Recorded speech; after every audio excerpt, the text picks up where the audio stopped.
شوف خاوتي، باش نهضروا على 19 مارس. كاين بعض الناس تخلطت لهم البوصله، وكاين ناس 19 مارس هذه عباره عن امتحان تثبت الوعي تاع الانسان وين قادر يوصل. نعطيك مثال. الجزائر اذا ارادت ان تدافع عن نفسها، الجزائر اذا ارادت ان تدافع عن نفسها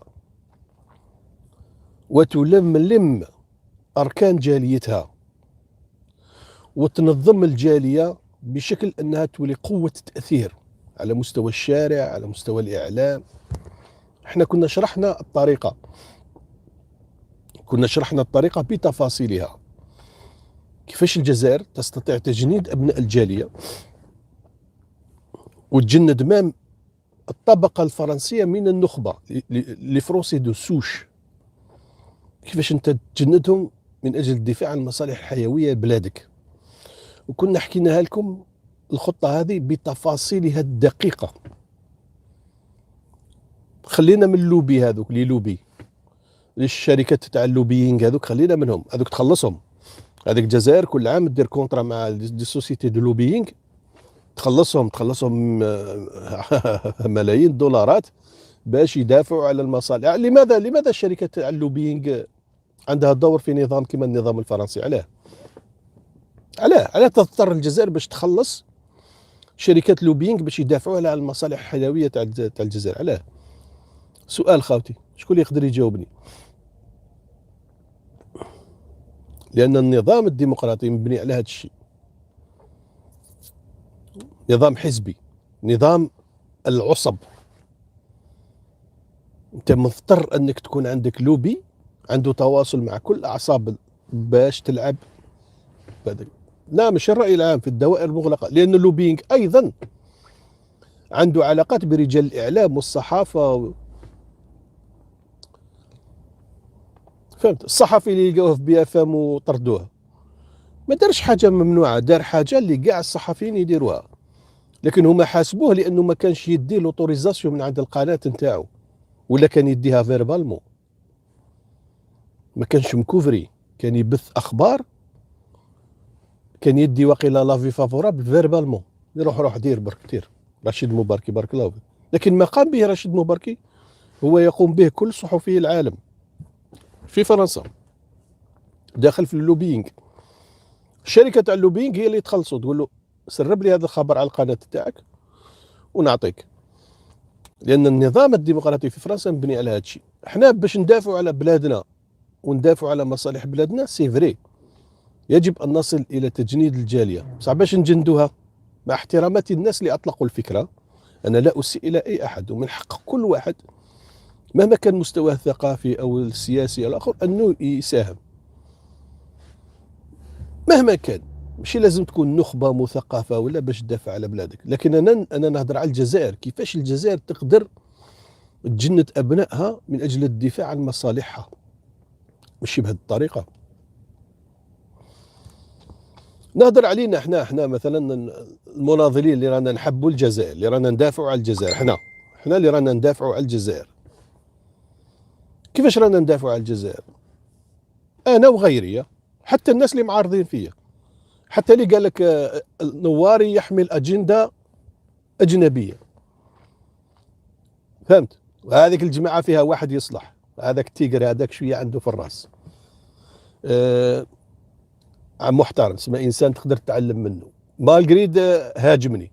شكون تاني؟ سمي لي، هيا بن زديره، سمي لي، هيا روح سمي لي الناس اللي راهم سمي لي كاع، كاع الناس اللي راهي تدافع على الجزائر في الخارج، على الرغم من اختلافاتهم بيناتهم. خليكم انتم تسموا، باش نبين لك بلي ما عندي عقده مع حتى واحد. شكون اللي راهم يدافعوا على الجزائر وضد اسقاط النظام؟ روح سمي لي تشوف. دوك نهضر معكم. انا ابو سلمى الاندلسي، لا فرونشي، شوشان، زيد رافع تاع كندا، زيد راه بنت هنا راهو مع اسقاط النظام، زيد نور الدين خبابه، زيد رافع تاع كندا قلتو، فيصل كرشوش، الرياض الصيداوي، زيد مبروك بن لعلة، زيد ما عندي عقده حتى واحد، زيد دوك نبين لكم. امير بن عيسى والله ما نعرفه. بن زديره، قلتوا بن زديره. رحماني مثلا، بصح رحماني مع اسقاط النظام، باش نكونوا صراحه. انا هذا لكم مع الناس التي تدافع، عارف مشاكره، ما تقوليش مع اسقاط النظام، عارف مشاكره، مستحيل يكون مع اسقاط النظام. شكون تاني؟ هذاك مع اسقاط النظام، نعرفهم كاع. بن سعاده ما نعرفوش انا. شكون هذاك؟ عكفوف مثلا، عكفوف هذا هارون مع اسقاط النظام. لازم تفرق. معليش ما عنديش، انا ما عنديش عقده، انا مانيش نعمل على الاشهار ولا فاهم. اي راه بازوكا مثلا، بازوكا انسان يدافع على الجزائر ضد اسقاط النظام. بارك الله فيك. حكفوف قلنا، رافع قلنا، هذاك بونيف مثلا. انا نهضر على الناس اللي هم في الخارج باش ما تخلطوش. استاذ بونيف راه في الداخل، هو في الجزائر. قصبة 70 الله ما نعرفوا. المهم راكم غير تعاودوا في الاسماوات. صوفيا مثلا، صوفيا تدافع على البلاد، ماهيش مع اسقاط النظام، واحد ما يكذبش. طوطو دي زيت سيفري مع النظام، ليس مع اسقاط النظام. زيد سفيان ياجوره، والله ما نسمعوا هذا، ما نعرفوش. نسمع باسمه صح، والله ما سمعته. هذا اعتقد انه ماشي ضد، ماشي مع اسقاط النظام اعتقد ده. زيد هاكو غير تعاودوا في الاسماوات. هذو الناس اللي راهم يدافعوا. سقلاب مثلا في بريطانيا يدافع على استقرار النظام. الا نسيت كش واحد انتم نسيتوه. مدينه فلاي مثلا، انا اعتقد انه ماهوش مع اسقاط النظام، والله اعلم، انا ما نسمعهمش بزاف. نورا والله ما نعرف نورا شكون هذه. جاني فيها باين هذاك. نورا طرابلسي، هذه اخت هذيك سافري. ماهيش مع اسقاط النظام. زيد سمي لي زيد. خديجه بن قنا، حفيظ الدراجي، هذوك زعما نقولوا هذوك من النخبه، هذوك احنا ما نلحقوا لهمش. بترو دولار والله غالب، هذوك راهو في مستوى عالي. حنايا ما هذوك عندهم منابر يحكوا فيها. بصح راني نهضر على الناس اللي راهو واحد قاعد تحت الشجره، واحد راهو قاعد في الصالون تاعو، واحد راهو قاعد بالطوموبيل، واحد منا. علاه النظام تاعنا ما يأطرش هذا النخبه باش يحولها الى قوه؟ علاه لا تفكر في مثلا احنا، علاه ما ديرناش استوديو واحد نخدموا فيه كاع، كل واحد تجي دالته يهضر فيه، مثال مثلا، وتخلق وسيله اعلام قويه، تخلق اذاعه تبث عبر الاف ام تتوجه الى الجاليه الجزائريه في فرنسا، وتضم كاع الناس هذو اللي مثلا يعارضوا اسقاط النظام وعندهم تاثير على الجاليه الجزائريه في الخارج. علاه؟ هذا هو الاسلوب الذي يسمح للجزائر بالدفاع عن مصالحها في الخارج. ماشي انت تهبط المستوى تاعك كجزائر تروح تتضارب لي في الشوارع. لغه الشارع. احنا عباك اني تفكرت روحي نهار كنا في الجامعه، عقليه تاع واحد سنديكا، قسما بالله غير شغل سنديكا، لازم نثبت نفسنا في الشارع ومنا. يا ودي هذه جزائر، هذه اسمها جزائر. الجزائر يا ولدي، تعرف شو معناتها الجزائر؟ كمال الابيض مثلا، نسيتو. مستحيل الجزائر تنحدر باسلوبها وتروح تعمل في الشارع بعقليه تقدرش. على الرغم من انه الخطوه تبان خطوه وطنيه، لكنها تطيح قدر الحاجه واسمها الجزائر. مش ندافع على روحي انا معليش، انا نقدر نبقى نهضر هنا في الطوموبيل 60 سنه وما على بالي بحتى واحد. بصح عيب على الجزائر ان تخلي نخبتها هكذا مفرقه وما دير لهمش اطار ينظمها، ودير لهم مشروع يلمهم كاع ويخدموا. راني ندافع على روحي، قلت لكم اعطوني استوديو ليا كاع انا ما ندخلش فيه صافا. انا معليش نحبس اللايف، ما في الطوموبيل ما نبانش. هيا نظموا ابناء الجاليه اللي عندها تاثير، وديروا لهم صالير محترم، يعني السميك برك، السميك هذا ما كان السميك، ديروا لهم السميك، ما تخلصوهمش 3000 اورو ولا 4000، دير له 1200 اورو في الشهر برك تطوع. هذا هو باش ما يخلص الترونسبور تاعو ولي فري ديبلاسمون، هذا ما كان باش ما يصرفش من جيبو برك. ودير له مثلا انت استوديو يهدر منه ويدافع على الجزائر، ونهار يكون هناك حدث مهم تلقى عندك قناه تقدر تدافع على الجزائر. باسكو الناس هذو اللي راهم ينشطوا في الخارج، هذا واحد يهدر بالفرنسي، واحد يهدر بالونجلي، واحد يهدر وناس يعني بيناتنا دوك. انت باش تقبض تليفون تقعد تهدر 6 سوايع، سما عندك قدره على ممكن صحفي مكون ما عندوش هذيك القدره انه يقعد يهدر يبلبل وحده هكذا والناس تتفرج فيه تقول هذا وش بيه، يقعد يهدر لمده ساعه وساعه ونص. ما انسان اثبت قدرته، مش نهضر عليا، على الاخرين، على الاخرين. انا نساوني، انا متطوع، انا ما ديرونيش في الحساب. عيب، عيب الجزائر توصل درجه وين تحرك الشارع تهبط النيفو تاعها باش تولي تخلط في الشعب. نهبطوا المستوى تاع عبد المجيد تبون ونهبطوا له المستوى تاعو الى لغه الشارع، يولي يتحرك على حساب الغاشي. وانت لما تهبط مستوى الصراع الى الشارع، راك ضامن باللي هذه ما تنتقلش العدوى ليك، العدوى ما تنتقلش ليك. اذا انت قبلت بالعوده الى لغه الشارع كساحه صراع، سما راك تعاود تولي للور، على الرغم من انه اللي خلاك تولي اللور هو رغبه منك باش تثبت على انه زعما عبد المجيد تبون عنده شعبيه في فرنسا. يعني اللي راهم يحاولوا يقنعوا تبون بهذه الفكره راهم غالطين، يدسوا السم في العسل. يا تبون لازم نبينوا بلي فرنسا تاعنا وكذا. وشكون قال لك شوف، اولا العوده الى لغه الشارع خطا استراتيجي سيعيد احياء الحراك. اسمع مليح عشان نقول لك، سيعيد احياء الحراك وانت اللي عاود تحييته بيدك. ثانيا، شكون قال لك ساحه الصراع لازم تكون فرنسا؟ لماذا فرنسا؟ ماكرون راه فرحان يقول لك بلادي ولات ساحه صراع بين معارضين وموالين للجزائر. سما رانا احنا نتخلصوا من التبعيه لفرنسا، وانتم تحاولوا ترجعونا الى ساحه الصراع هي فرنسا. القدره شوف فاهمك. شوف، اسمع شريكي، انا مغرور، انا عندي مود دوبلوا تاعي يفرق بين الحق والباطل. نشوف حاجه نميزها. شفت مفسر الاحلام؟ انا مغرور. مفسر الاحلام تعرفوا؟ اقوى مفسر احلام. انت مرات تروح تقول له انا نمت روحي كذا، يعطي لها تفسير. يجي راجل ينام نفس المنام يعطي له تفسير اخر، المرأة في حد ذاتها كي تنام المنام هذاك، لما تكون عزباء عنده تفسير، ولما تكون متزوجة عنده تفسير. والمرأة المتزوجة لما تكون حامل وتنام بنفس المنام عنده تفسير، ولما تكون ماشي حامل عندها تفسير آخر. ولهذا الناس اللي تقرأ ما هو تفسير رؤيا بقرة، غلط.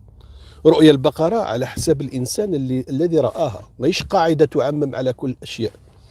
ابن سيرين، روح اقرأ ابن سيرين، هذوما الكتب اللي لازم تقرأوهم، ماشي كتب الشعر والغراميات ومش عارف شنو والتاريخ المزور، تفاسير القرآن، تفسير ابن كثير، وهذوك هما اللي يزيدوا لك في الإيمان تاعك.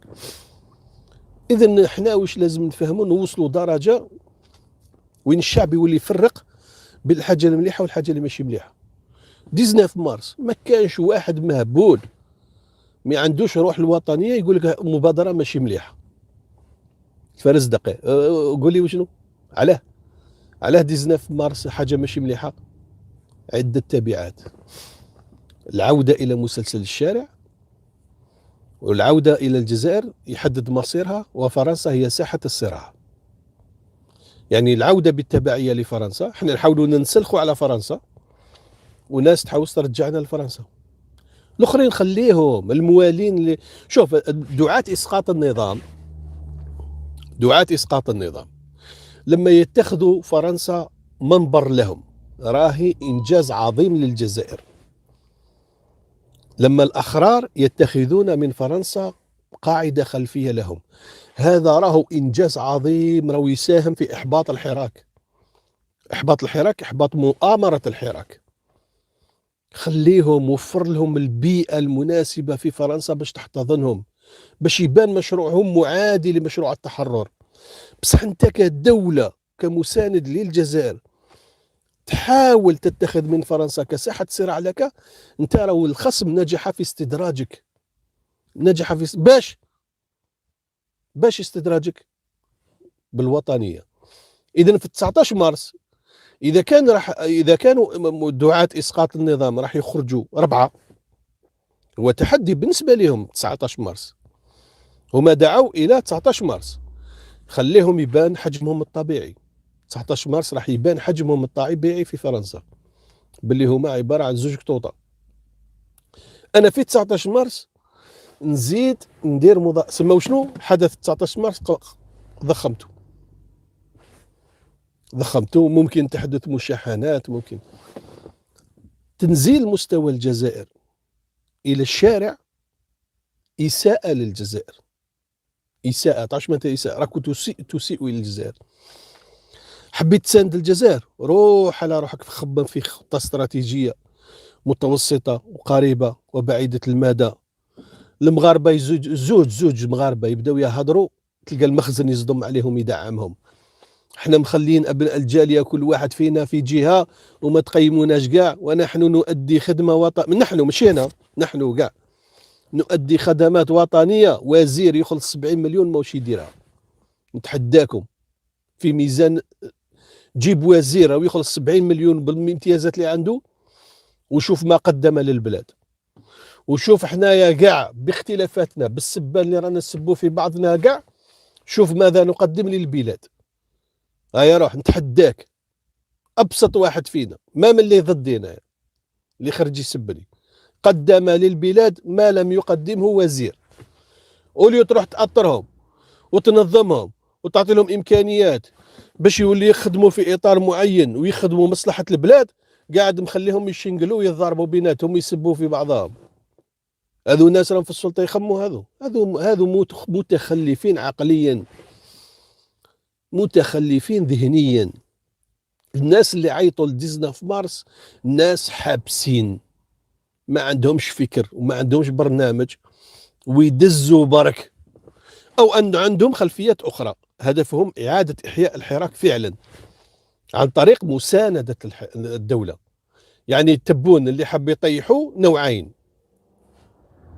الذي يريد اطاحه بتبون زوج انواع، نوع ينادي بالاطاحه بتبون، ونوع اخر يساند تبون ويخدم له من تحت لتحت. باش وهذه قلناها مقبل، لمن تحكي زبورك يا داود، لمن تحكي زبورك يا داود.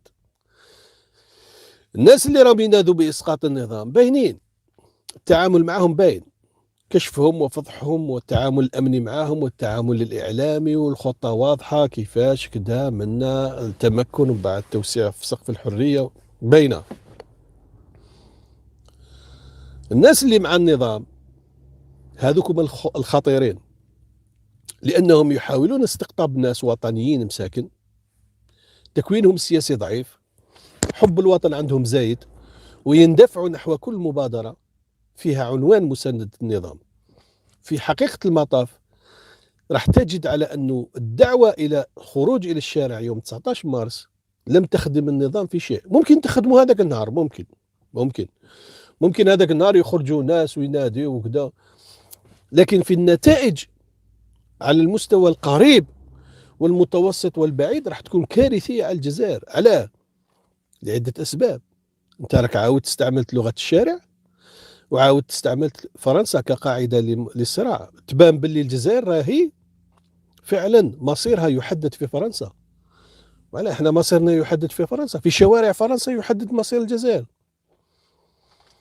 يعني أصبحت شوارع فرنسا هي المكان المفضل للتعبير بين ناس تنادي لإسقاط النظام وناس تنادي لمساندة النظام. فرنسا هذا هو الميساج اللي حبيتوا تقولوه.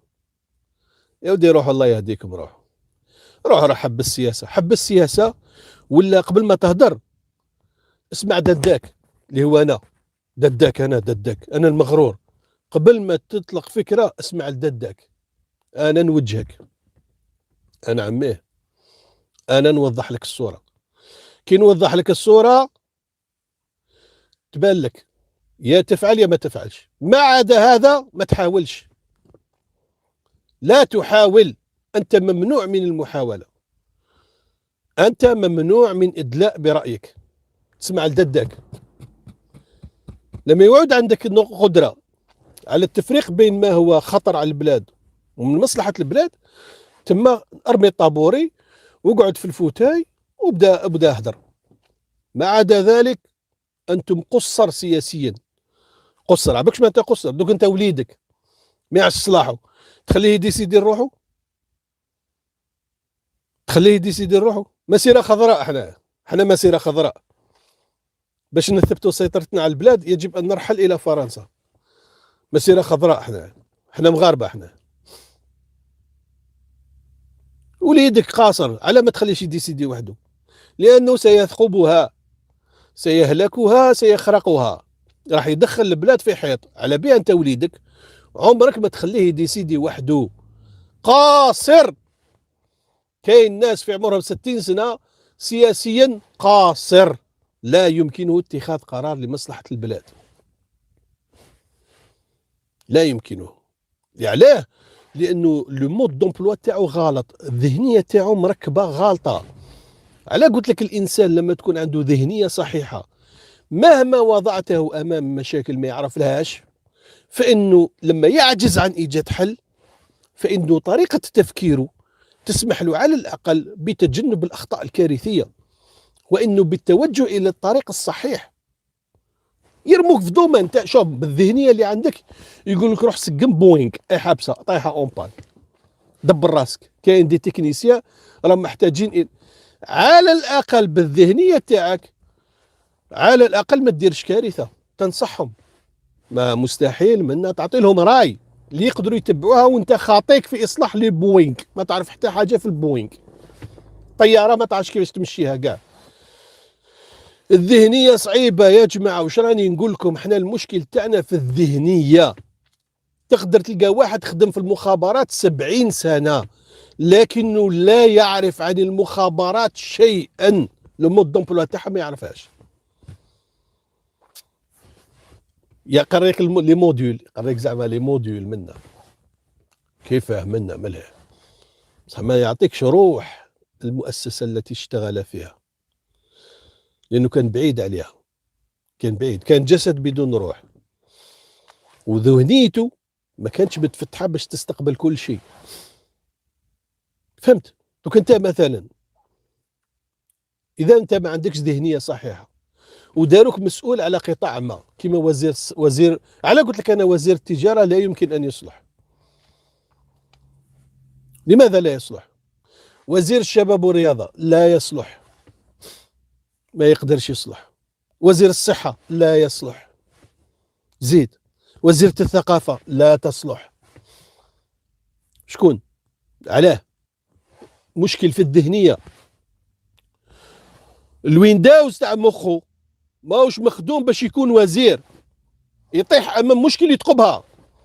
19 مارس الذي لم يرى هذه الحقيقه فهو انسان ذهنيا ضعيف ضعيف ضعيف ضعيف ضعيف. اي واحد يخمم لوجيك مو ما يستنانيش نهضر انا، وربي يوفقهم، حبوا يخرجوا يخرجوا. واذا خرجوا ونجحوا فهذا لازم تعرف، اذا خرجوا ونجحوا في 19 مارس لازم تفهم حاجه واحده، بانك انت راك عاود توليت الى لغه الشارع، ويجب ان تتحمل التبعات فيما بعد. لغه الشارع راك عاود توليت ليها انت بمحض ارادتك. سما الاخرين الاسبوع الجاي راح يعتبروه تحدي، وراح يزيدوا يجندوا اكثر باش يكون عندهم تاثير اكبر. انت لازم تتبع تاني، لازم تزيد ترد على الحركه اللي نظموها. وفعلا يعني خلاص راح نعاودوا ندخلوا في مسلسل الشارع، شكون هو الاكثر، شكون هو الاكبر، شكون هو كذا. ولهذا حنايا واش لازم نديروا؟ لازم نتجه الطريق العكسي تماما.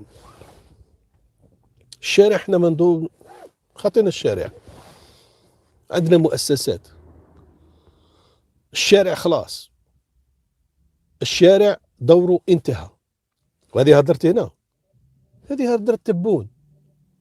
تبون اون بيرسون قالها، قال الشارع انتهى، عليكم الان عندكم مؤسسات تعبروا فيها، اللي ما صحتلوش يدخل في المؤسسات ما يزعفش، ولازم كاع نكونوا مسؤولين.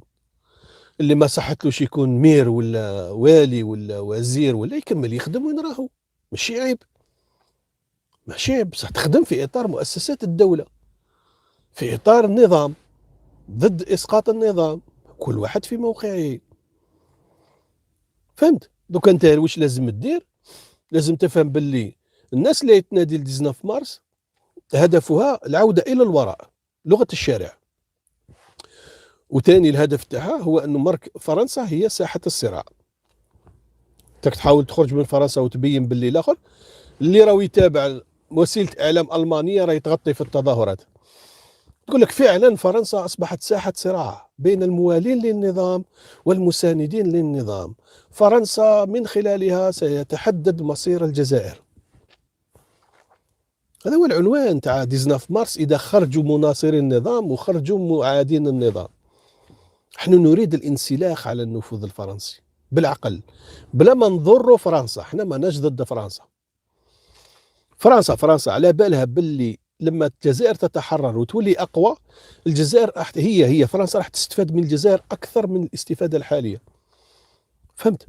فرنسا لما تروح تشوف رقم اعمالها اللي راح يتحققوا مع الجزائر اليوم، راح تلقاه اكثر من رقم الاعمال اللي راح كانت تحققوا مع بوتفليقه حسابيا. علاه؟ لانه الجزائر انفتحت اكبر، وانفتاح الجزائر اكبر، الحصص تاع البلدان هذيك راح تزيد. احنا لسنا هنا من اجل تهديد مصالح اي بلاد. الجزائر محتاجه لفرنسا، يكذب عليك، الجزائر محتاجه لفرنسا. واللي راهو ينادوا باجتثاث فرنسا ماهمش يفرقوا بين اجتثاث فرنسا وانسلاخ الجزائر عن النفوذ الفرنسي. تقدر انت تنسلخ وتخدم شخصيه محترمه لك مستقله عن النفوذ الفرنسي دون الدخول في اجتثاث فرنسا، لانك انت اجتثاث فرنسا راح يعاود حلقه التهديد الى الامام. احنا كيفاش نجحنا في تحييد فرنسا من الحرب اللي كانت مبرمجه مع المغرب؟ قلتها لكم 100 خطره. احنا اول خطوه درناها، احنا كجزائر اول خطوه درناها، نسمح لنفسي نهضر باسم الجزائر على الاقل الناس اللي تتبع فيا، اول خطوه نصحنا بها هو عدم تهديد النفوذ الفرنسي في الجزائر. هذه اول خطوه يجب انك تقوم بها، وقامت بها فعلا الجزائر، انها لم تهدد النفوذ الفرنسي في الجزائر. اذا فرنسا مصالحها في الجزائر ماهيش مهدده. لماذا تساند المغرب في الحرب؟ وهنا بدا فعلا مرحله تحييد فرنسا عن المغرب. مرحله التحييد الان لازم مرحله واحده اخرى، وهي شرخ بين فرنسا والمغرب. هذاك الشرخ لا يمكن لاي كيان ان يحققه، لا يمكن. كاين كيان واحد فقط في العالم يقدر يفصل بين فرنسا والمغرب، وهو الكيان.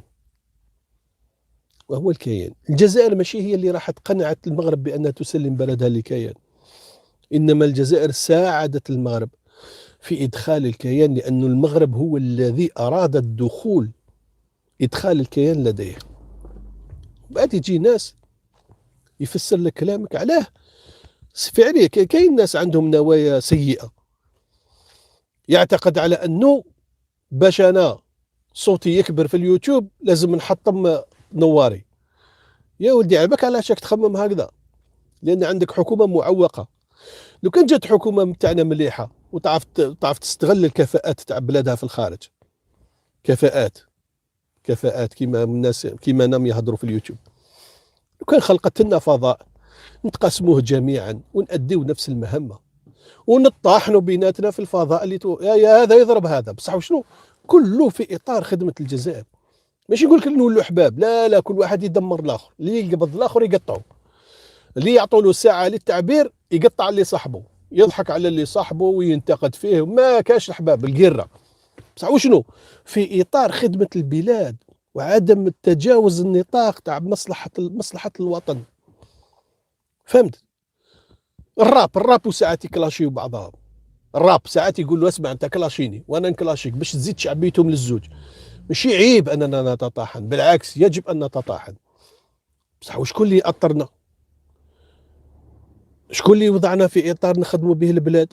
هي الدوله، برامج الحكومه. تعطير الجاليه ماشي بهذه الطريقه، ماشي بطريقه العراس. تجيب ديسك جوكي، والاخر يجيب البنابل، والاخر منا ونديروا حس وعيط والعياط في الشوارع ونخرجوا. هذه اخر مره نهضر عليها 19 مارس أنا. لان علاه عقلي لا يقبلها، على الرغم من انه الهدف نبيل.